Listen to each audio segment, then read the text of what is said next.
I wake up and I go, where's that fucker Dracula? He stole my goddamn money. This is a problem every Moon Knight main has to face.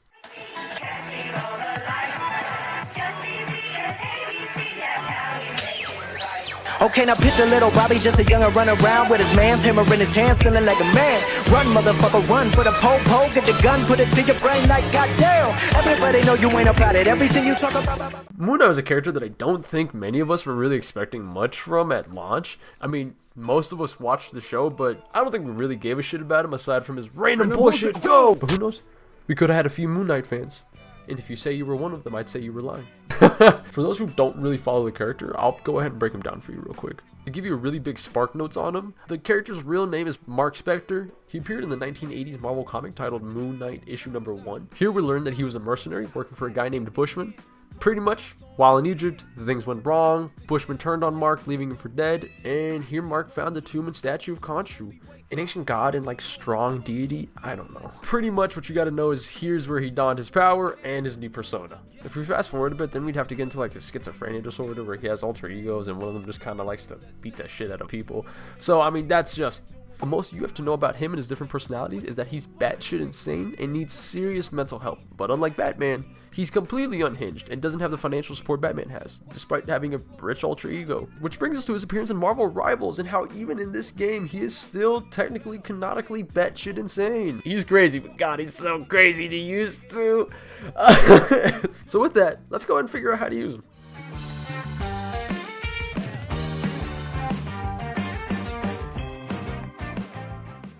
I know you're here, Dracula, you big fucking nerd. Where's my goddamn money? His primary fire are called crescent darts that, when enemies are grouped together, bounce between them, dealing massive amounts of solid damage. The fact that they can bounce up to a total of 3 times, dealing even more damage, is actually insane for things like holding down a point or hurting the enemy team without them knowing about it, because by the time they realize it, it's actually too late. This primary fire will be your best friend, and I don't want to hear it, so make sure you're actually good at your aim so you can hit everything, or I'll hit you. Now, these darts have another ability that they work directly with, and that's called your Ankh or something like that. You want to be hit with it, you call it Ankh. Your Ankh is able to bring its enemies within its range so you can bounce your primary off of it. Anything you shoot at the Ankh itself is able to ricochet off of it and bounce into nearby enemies, damaging them and bouncing off of them too. But since it's kind of weak and can be destroyed, you're able to place a maximum of 2, so I'd recommend placing this around a corner or somewhere that they can't see it. I recommend above the doors. Doing this will set you up for your next ability in your arsenal, the Moon Blade. It can bounce similar to your primary and grant you great damage if you're able to land it.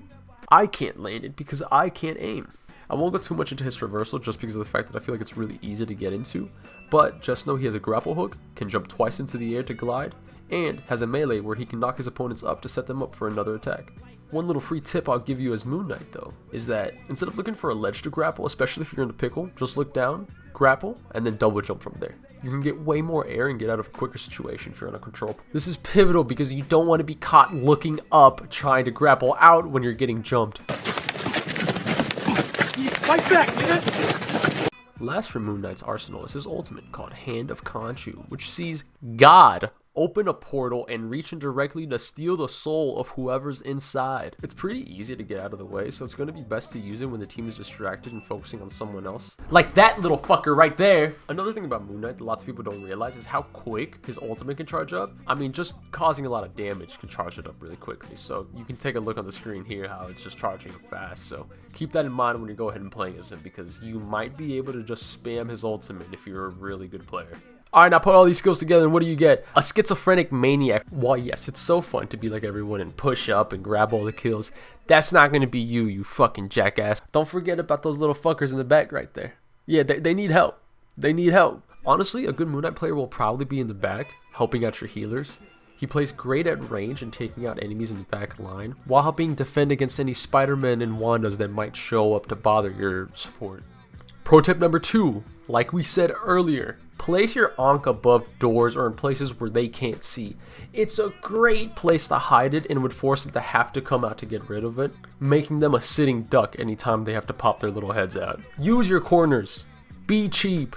Pro tip number 3, especially for new players, use your team up abilities. God, I can't explain how often people overlook your team ups and ignore their special ability. I mean, Moon Knight's one and only team up with Cloak and Dagger allows him to literally go invisible. Use this special team up to gain height or ground, or even to do stuff like sneak your ultimate when they don't see you. Now, the last final tip is to keep his ricochet in mind, because you can bounce off of Loki's clones and entire groups of players, so it'll be key to switch to them during pivotal times of the match. If you see someone's using a Loki, use Moon Knight to bounce your darts off of those clones. Clean them out quicker for the rest of the team, because boy, those Lokis can suck.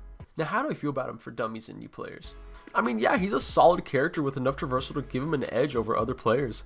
His ricochet allows his moves to feel deeper than a simple point and click, and I think hearing all those hit markers, I think it's going to give players that itch that they want in the game, you know? He's probably one of the most versatile characters in the game, allowing you to flank, defend, and hold when you need it.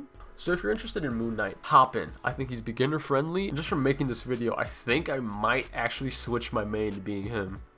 I'm him. Now with that, I'm probably going to make more dummies videos like this in the future. If you'd be interested in something like this, let me know who you'd want to see down below. But with that, everybody, my neighbors think I'm a schizo because I talk to myself every day. If you want to see more dummies videos like this, feel free to subscribe so I can see you all in the next Marvel Rivals video.